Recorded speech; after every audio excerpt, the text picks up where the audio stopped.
Welcome to Transforming Work with Sophie Wade, exploring the future of work. Find out what's going on in our multi-generational distributed organizations. With a new tech and talent focus, discover what you need to know to stay upskilled and relevant and ensure your business keeps its competitive edge. Sophie investigates the promise and reality of the future of work now and as we look ahead. Hi, this is my first video podcast episode, a new feature to wrap up 2024 with and something new for 2025. This episode is about psychological safety and the importance of psychological safety at work so people can co-create freely and admit their mistakes. Sharing openly is key. To discuss psychological safety, I'm delighted to be speaking with Mehmet Baha. Baha, as he is known, is the author of Creating Psychological Safety at Work, the Essential Guide to Boosting Team Performance, and Playbook for Engaged Employees. Baha is a speaker, trainer, and practitioner on psychological safety, agile, and resilience. Hi, Baha. How are you? I'm doing well, Sophie. How about you? I am well, thank you. As we wrap up this year, it's been a busy one and a lot of change and a lot of things that make your work very important. But first of all, I always start at the beginning. What did you study first? And then why did you move on to actually focus on conflict resolution? Yes, I studied business in Cyprus. Okay. I studied at Eastern Mediterranean University. Then I got scholarship from Fulbright and I did my master's in Washington, D.C. at American University in the area of conflict resolution. And why did you focus on that so early on? Yes, I come from Cyprus originally. Cyprus is a small island close to Turkey. And it's divided. There's a political problem. I'm from the Turkish side, so there are two sides, Turkish and Greek sides. Within the one island, right? Correct. Okay, so, now I have more understanding. That makes sense. And coming from this island, I was interested in the topic. And actually, in 2003, at that time, U.S. State Department was giving scholarship to Turkish Cypriots and Greek Cypriots on the topic of leadership. So in 2003, I already went to the U.S., took part in leadership development program together with two sides, Turkish Cypriots, Greek Cypriot university students.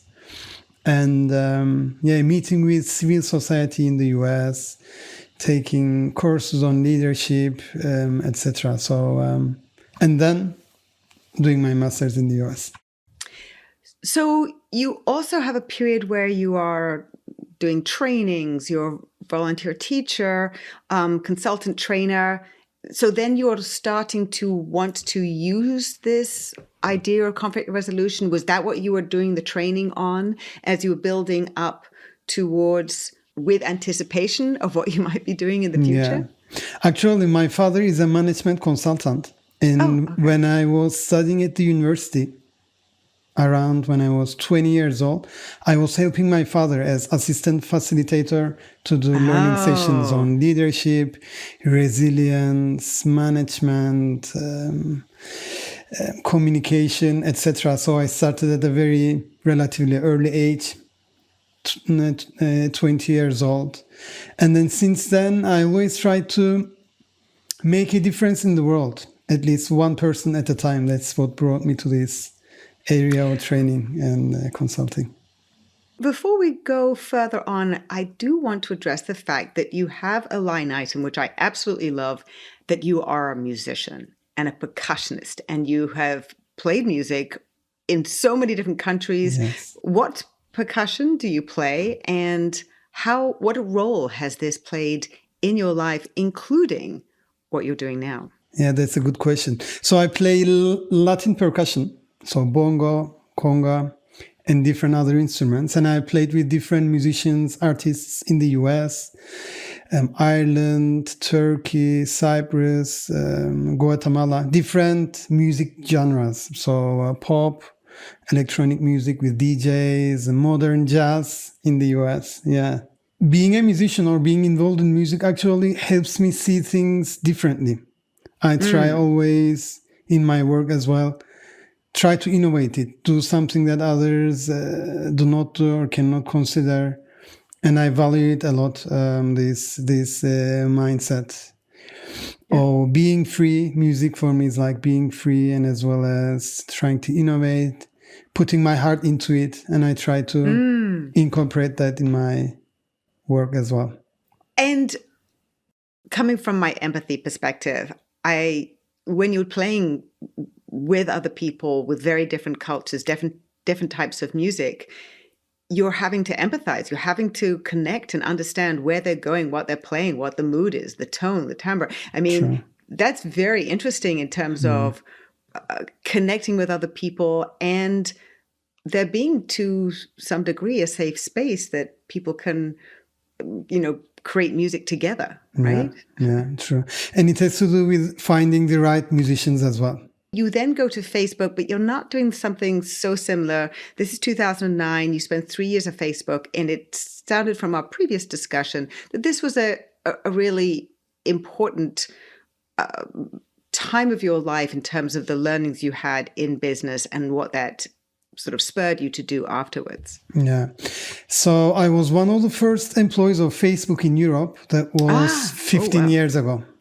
Okay. And it was really a special experience working at Facebook at that time, meeting with Mark Zuckerberg.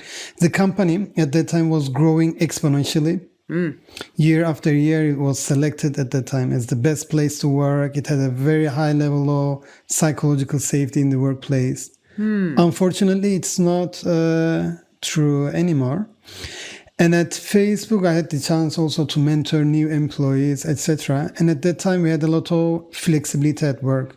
Some I could be also involved in projects, so doing presentations, involved in training, etc. That's is often the case when one is at a very early stage of development in a startup role in a different country, that there's a lot of change going on, which is also when psychological safety is so needed, because people need to be pushing themselves and creating and trying to work out which direction to go in.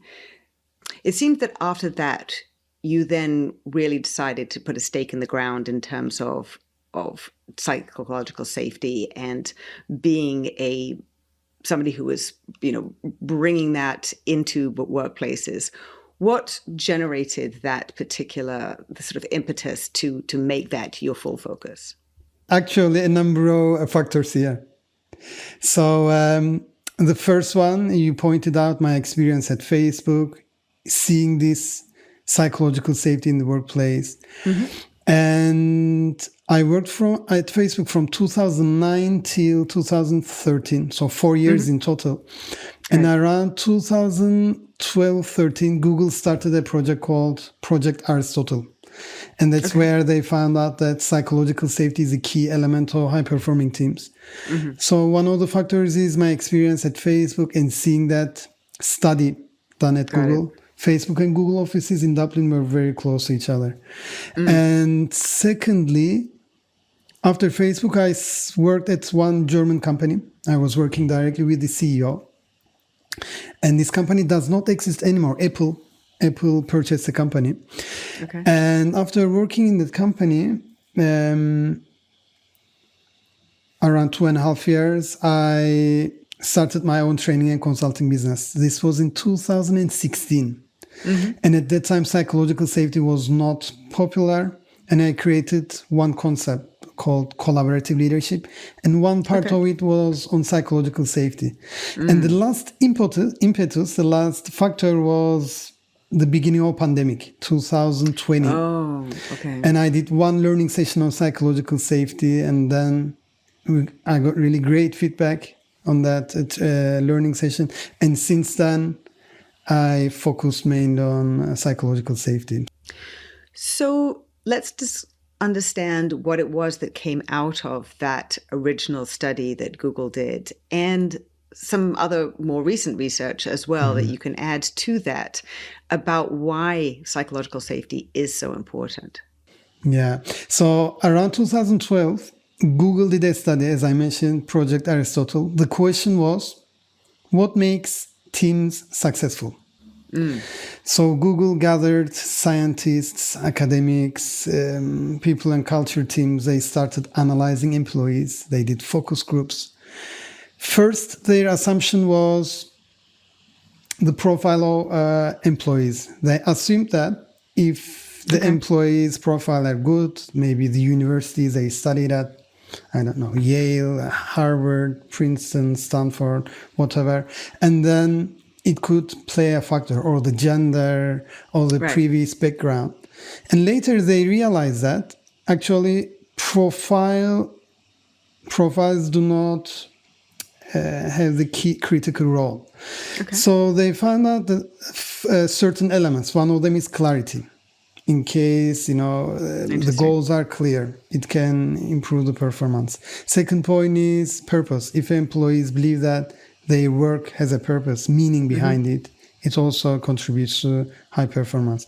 Another point was high standards, employees doing work at a very high level. And out of this, the last point was psychological safety, which is basically a work environment where employees feel safe to express their questions, concerns, ideas, and mistakes. And this is the key aspect, the most important aspect that contribute to the success of the teams. I can give you one example. Let's imagine you have two teams. In one team, you have 3-4 star players or star employees.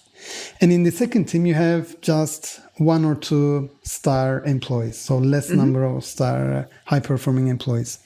In the first group, with many star or high-performing employees, in case employees do not collaborate well with one another, do not listen to each other, do not appreciate each other, do not share information with one another, the possibility of success is limited.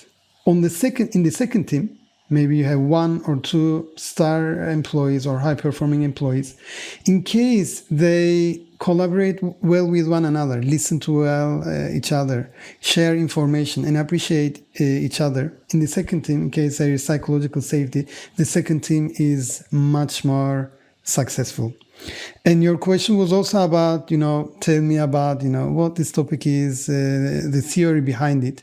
In 1990s, Amy Edmondson, the leading academic on this topic, she did one study together with her colleagues in the US. Do you know this study? I do know it. It's very beneficial for the listeners to hear it too. So they basically analyzed 2 teams in a hospital. One team, researchers realized that the first team does not have any reported mistakes. The second team, on the other hand, they realize the second team has mistakes. They report these mistakes. So scientists get together and they start discussing this. And their first assumption is the first team should be successful because they do not have any mistakes. It seems like the first team is more successful than the second one. And then they start, digging deep, and then they realize, okay, we need to, go back, investigate this. And then it turns out that actually the first team also makes mistakes, but there is not an environmental psychological safety. The mistakes are hidden. They do not report mistakes. They do not talk about mistakes. And it is likely that the same mistakes can be repeated. So it's a very dangerous place. On the other hand, in the second team, they make mistakes, they talk about it, they share it, they learn from the mistakes, and then the mistakes are not repeated again. So actually, the second team is more successful than the previous one because it has psychological safety. So, Baha, would you say that psychological safety is grounded in the sharing of mistakes first before it's actually building on each other's ideas and the sharing of ideas, that one of the ways to develop and encourage and generate psychological safety is having that space where people can feel comfortable to share what they have done that it has not gone well. Is that a key pillar of it?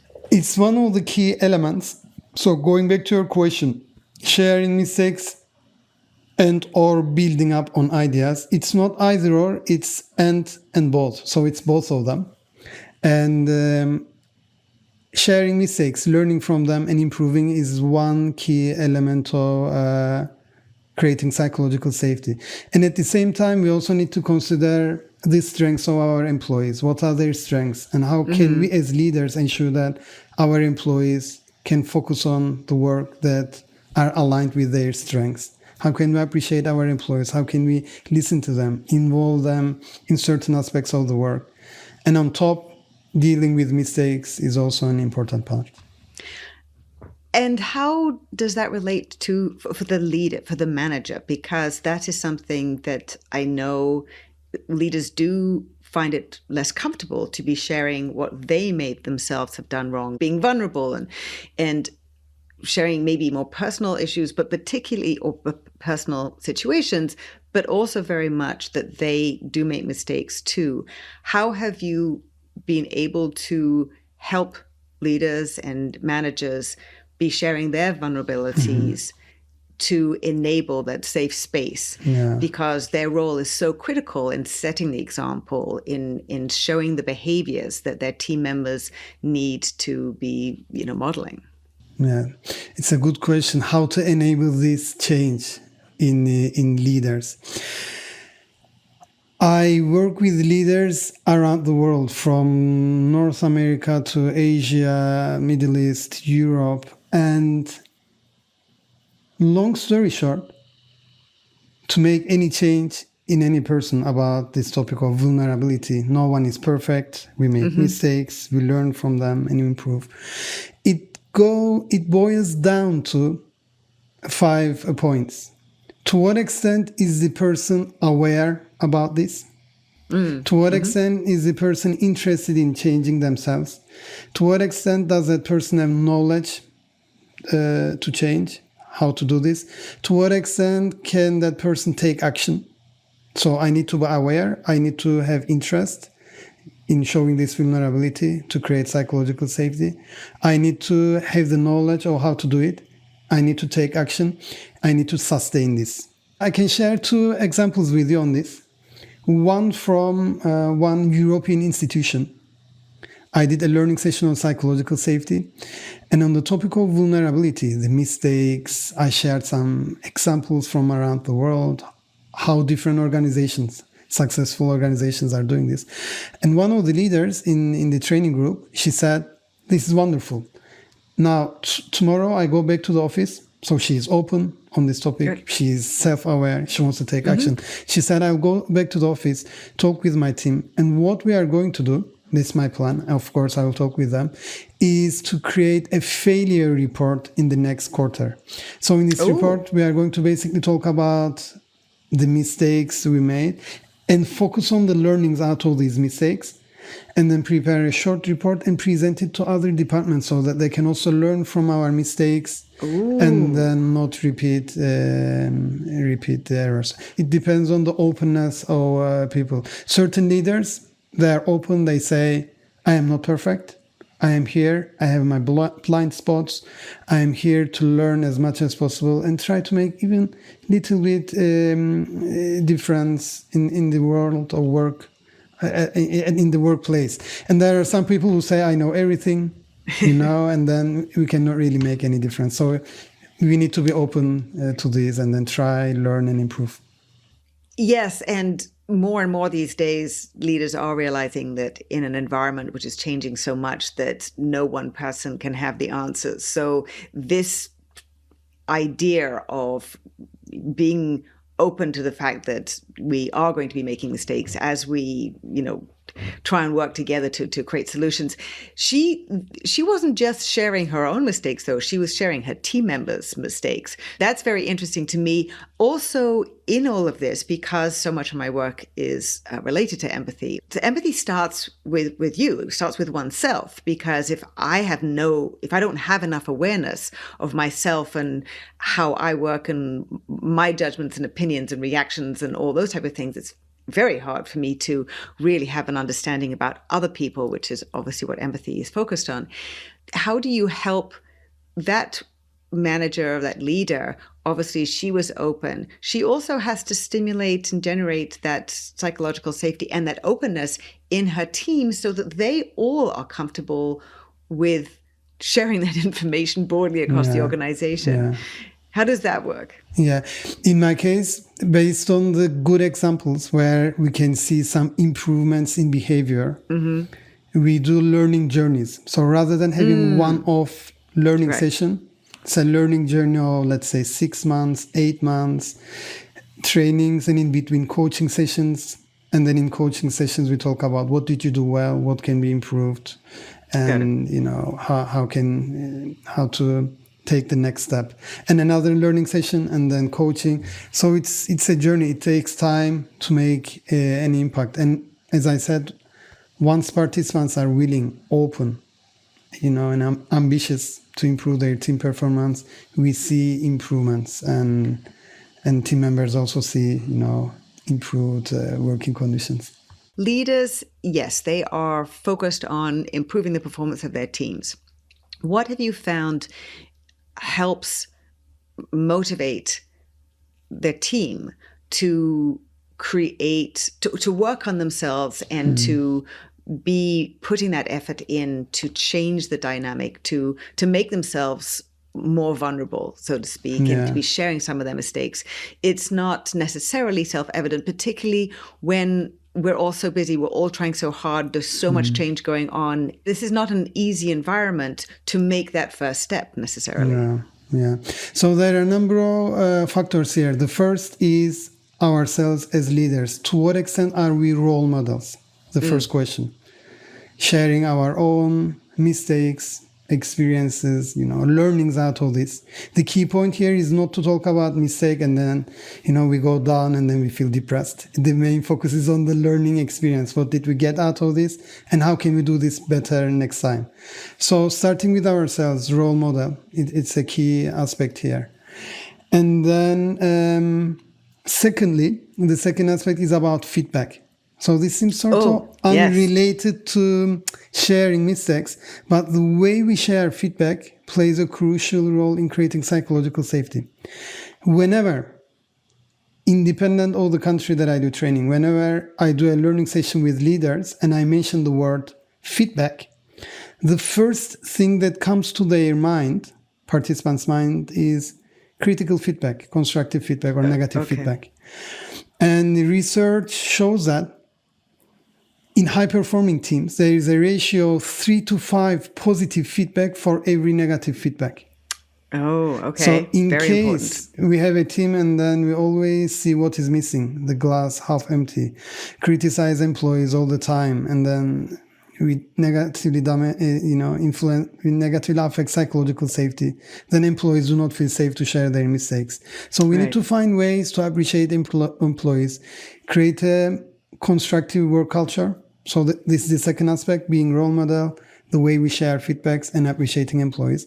And the last point is about organizational level things that we can do. Let me give you an example from Germany. There is one engineering and architecture company. The headquarters is in Germany and Switzerland, 2 countries. And I met the head of people and culture of this company. It's called Brolin and Kolb. And some years ago, she had one idea. The idea was to organize mistake breakfast. Oh, I love the idea. She shares this idea with the senior management who are owners of the company. The idea is basically an employee with the biggest mistake and the biggest learning makes a presentation to all the employees and they have breakfast. So mistake breakfast. And then she mentions this idea to the senior management, and then the senior management is a bit concerned. The senior management says, what if we do this, but employees think that we try to encourage them to make more mistakes? What if they make more mistakes? So they're really concerned about this. They think through, and in that they say, okay, let's give this a try. If it works, we continue. If it doesn't work or it goes into direction that we do not work, then we stop it. Yes. And then they start this, an employee with the biggest mistake and the biggest learning out of this mistake makes a presentation, employees attend, they get great feedback. So it continues every quarter. And after some time, the organization notices that it created a platform where employees, learn from one another. The trust among employees improved. And what is really interesting is that in total, there were less mistakes. And later, the German Association of People Management gave this organization an award for the best practice. So personal level, role modeling, feedback, and also organizational level, there are things that we can do. I love the idea of that, and that it generates a habit of sharing, and very purposeful and explicit habit of, if something hasn't gone as we would have liked, that we openly talk about it, share it, and learn from each other. And so it's really stimulating open discussion, and with ongoing feedback, as well as obviously waiting for that quarterly moment to be sharing with others. True. Shifting for a second to the innovation side of this, there's sharing the mistakes, and obviously ideas come out of those learnings. Psychological safety is really helpful for creativity and innovation, and enabling people to feel safe to share whatever idea they have, however wild it may be. How have you seen, or different examples that you have seen in organizations where they have really been focused on the innovation aspect of psychological safety and the results that they have seen? Actually, I have seen in both cases, both in innovation and also in traditional organizations. So let's start with the innovation one. And the first example that comes to my mind is from Singapore. There is a bank called DBS. Some years ago, this bank was known as a very slow bank. There were big lines in front of its ATM machines. Customer experience was not good. Then a new CEO comes, and this new CEO has a new vision to make the bank the best bank in the world. And then they achieve it in around, if I remember correctly, in around 4 years. Best bank in the world. Really? Super innovative. And one of the key points of its success is a work environmental psychological safety. Last year, they did employee engagement survey, and 92% of employees believe that it's safe to express their opinions and ideas at work. And leaders played a critical role here. The leadership has regular meetings with employees. Employees can ask whatever questions they have in their minds. And the CEO, as an employee, you can directly access the CEO. The managers are accessible, and they collaborate well cross-functionally. So they created an environment where employees can come up with ideas, solve issues, and improve. Interesting. There is some misconception. I sometimes see that people think that psychological safety only works in tech companies, innovative companies, and it does not work in traditional organizations. Sure. Last week I was in Turkey, Istanbul, to give a talk on psychological safety. The conference was organized by Mining Association of Turkey. So mining companies. Mining is very labor-intensive industry. Of course, they use technology, satellite imaging, machines. It's very safety-focused. Sure. And in comparison to tech, it's more traditional. And as part of my preparation, I also studied some organizations, and there is one company. It's a Canadian company, and it's Turkish subsidiary. They won an award for the improved safety at work. And I will give you one simple example to see how a leader or the leadership created a safe space for employees to work in a more safe environment and improve their performance. So it's a real case. One manager sees an employee in the mining. The employee is cleaning the mixer. This is a mixer for cement. So it's a cement mixer. And then the manager notices that the machine, cement mixer, is turned on. While it's turned on, the employee is cleaning it. So it's super risky. It's a unsafe behavior. Normally, as managers, leaders, in that situation, we tend to warn the employee and say, this is dangerous. Why are you doing this, etc., and stop this and turn this off. The organization, the leader in this case specifically, instead of warning or reprimanding the employee, the manager says, are you aware that the machine is turned on? The employee says, yes, I am aware. The manager says, so why are you doing this? Because it's very dangerous. You can lose your hand.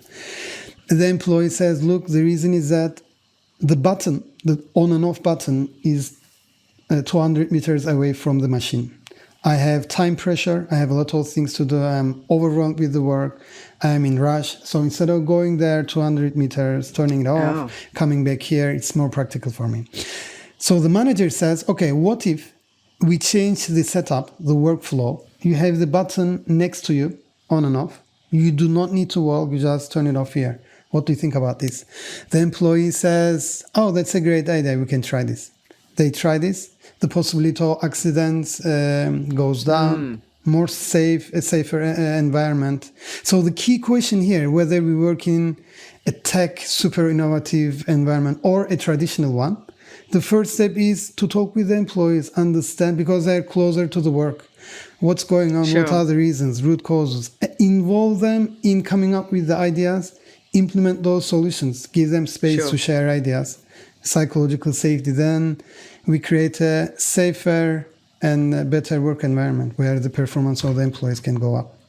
That's very intriguing to me because it took the manager, the leader, to make the observation whilst the team member was cleaning the machine, the mixer, that the machine was on. What are indications that psychological safety needs to be improved? Obviously, if everybody is very quiet at a meeting and nobody shares their ideas, that's very obvious. Yeah. How do managers observe, understand what they might need to be doing, or where there are issues or gaps in that safety that they need to be working more at to create the kind of environment that is going to improve the performance, improve engagement and productivity, reducing turnover, as well as obviously improving safety? Yes. So you mentioned one very significant indicator. So in case you are in a meeting, employees are silent, you say, do you have any questions? Or, it's totally silent. It's one indication. And I can share 7 more as statements. Okay. So Professor A. Madmanson, leading academic on this topic, in her book called The Fearless Organizations, she mentions 7 statements. Okay. And by evaluating these 7 points, we can see to what extent we have psychological safety in the team. Oh, okay. I have these statements in front of me. The first one is, if you make a mistake on this team, it is not held against you. To what extent do you agree with this? Strongly agree, neutral, disagree, or strongly disagree. The second point, members of this team are able to bring up problems and tough issues. The third one, people on the team sometimes accept others for being different. Fourth one, it is safe to take a risk on this team. Fifth one, it is not difficult to ask other members of this team for help. Sixth one, no one in this team would deliberately act in a way that undermines my efforts. Mm-hmm. Seventh statement, working with members of this team, my unique skills and talents are valued and utilized. By asking these questions in an anonymous way to employees and then getting feedback, we can have at least a glimpse into the level of psychological safety in the team. So many of those points, if not all of them, are all very much connected with empathy in terms of understanding the other people that you're working with, dealing with, how comfortable they are, how much you're recognizing how they're doing, how they're feeling, your ability to feel comfortable with them. You talk about curiosity in your book, which I also find very much connected with empathy, curiosity about other people. How do you relate psychological safety and the work that you're doing with empathy, with connecting with other people's perspectives and the experiences they go through? So basically in two ways. The first one is empathy. I connected with conscious listening, which is one of the key elements to create psychological safety. If we cannot listen well others, we cannot really talk about psychological safety. And the first one is about conscious listening. And normally in my learning sessions, participants do exercises where they focus on cognitive empathy, trying to understand the thoughts of others. And the second one is emotional empathy, to understand the emotion of the person talking with you. It's one step deeper into the topic. And then they practice this, trying to focus not only on thoughts, but also on emotions. That's aspect one. The second one, you highlighted correctly, the curiosity aspect. And it's related because curiosity, we can have different levels of curiosity. The first one is curiosity about ourselves. Who am I? What are my values? What do I want in life? What's my management style? There is one German psychologist, Dieter Helmut. He once said, everything in life grows from inside to outside, from an egg to hen, a baby, going outside to the world. If we cannot lead ourselves, we cannot lead others. If we cannot love ourselves, we cannot love others. So the first point is always starts with us.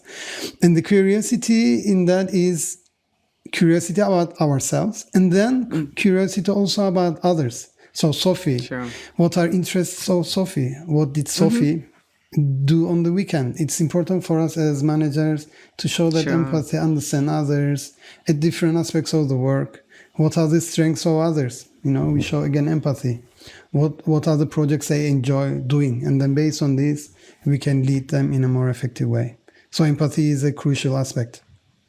In this world of extraordinary change, which is not feeling stable or grounded, and that does not help at all, the fact that within our organizations, within our business ecospheres, that so much is changing, driven by technology, supercharged by AI, that we're having to really be working differently, thinking differently, reimagining how we're operating our businesses and working together much more closely. This is a moment where psychological safety becomes so much more important than ever.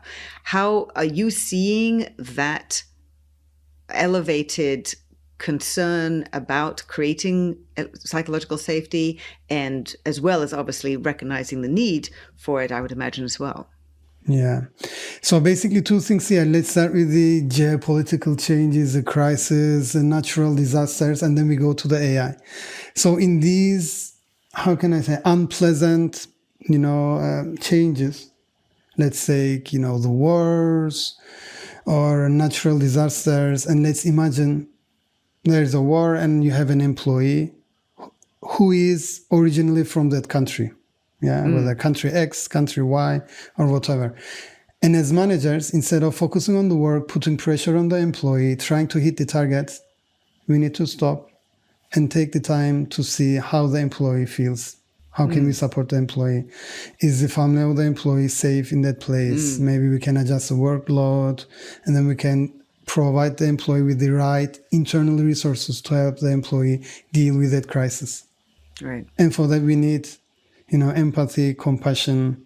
We need to create a safe space rather than putting pressure on the employee. Now, going to the AI aspect, AI is the capability is improving super fast. I think in 6 months it doubles its capability. So it will come to a point where AI will help us in many aspects of the work, analyzing data, etc. And what is left and what will be left for us will be our humanity, our compassion, our authenticity, being personal, writing handwritten notes, listening to others, showing empathy. And this will become even more important. Beautifully said. As a last point, to create safety, the trust, those relationships, the community, the sense of groundedness that can allow people to be feeling comfortable in themselves and in their work. What are 3 things that a leader can do starting tomorrow, next week, to help create more psychologically safe space? One of the biggest barriers to creating psychological safety is micromanagement behavior. Okay. So that behavior is, I know this the best, and then I want to have full control. So how to create this? Give autonomy to employees. Ask their ideas. Involve them in certain aspects of their work. I know it's difficult. And at the same time, if you want, we can make this change. So involve employees, give them autonomy, the first one. Second, to create this level of psychological safety, again, no one is perfect. We can make mistakes. We can learn from those mistakes. So as leaders, managers, we can share a mistake we made, what we learned from this, it's the main thing, and what we did later to improve it. So the mistake we made, what we learned out of it, and based on this, what did we improve? What we did later. So autonomy, sharing mistakes, and the third one, I would say curiosity. It's very typical. Leaders and managers, especially in traditional, I will not name the schools, but traditional MBAs. Right. People learn how to make decisions. And I have such friends as well who studied at some of the world's best, in best MBA programs. What they learn is, I learn how to make decisions. And as leaders, it's, of course, important to make decisions. And at the same time, we also need to show curiosity and ask employees, get their ideas. Showing curiosity rather than, I am manager, I make decisions. So be curious, ask them questions, listen sometimes more than you talk. Ask them, how do you see this? What are we missing? How can we make this better? What do you think on this, etc. So curiosity rather than, I am manager, I make decisions. Second, no one is perfect. Share the mistakes, learnings out of this, and also autonomy. Give employees autonomy. Baha, thank you so much. Those were 3 very concise points, which are going to be extremely useful for listeners. Really appreciate you sharing your journey and all that you have been through getting to this point, and all that you're contributing now to help workplaces be more grounded, feel more comfortable, and allow people to be doing their best work and also enjoying it too. Thank you so much. You are welcome. Thank you for the invitation. Thanks again so much to Mehmet Baha, author of Creating Psychological Safety at Work. You can find out more about Baha on LinkedIn, and his books are available at your favorite retailers. Immediate action tip: to improve psychological safety, show curiosity, share mistakes, and give employees autonomy. To close out this episode, I would like to say thank you so much for being with me this year, for listening and for watching. And I look forward to sharing more great stories, guests with you, and insights in the new year. For now, wishing you very happy holidays and all the best for 2025. Thank you. If you are finding the new business and work environment hard to navigate, do contact me for executive mentorship, as well as effective empathy-centered programs to enable multi-generational distributed leaders, managers, and teams to up-level rapidly to modern work and be ready for whatever lies ahead. If you enjoyed this episode, please like it, share it with a friend, and you can even write a quick review wherever you listen or watch. For regular video updates, curated articles, research, information, all those type of things, you can follow me on LinkedIn and sign up for my Work in Progress newsletter there. I look forward to seeing you again soon. Until next time.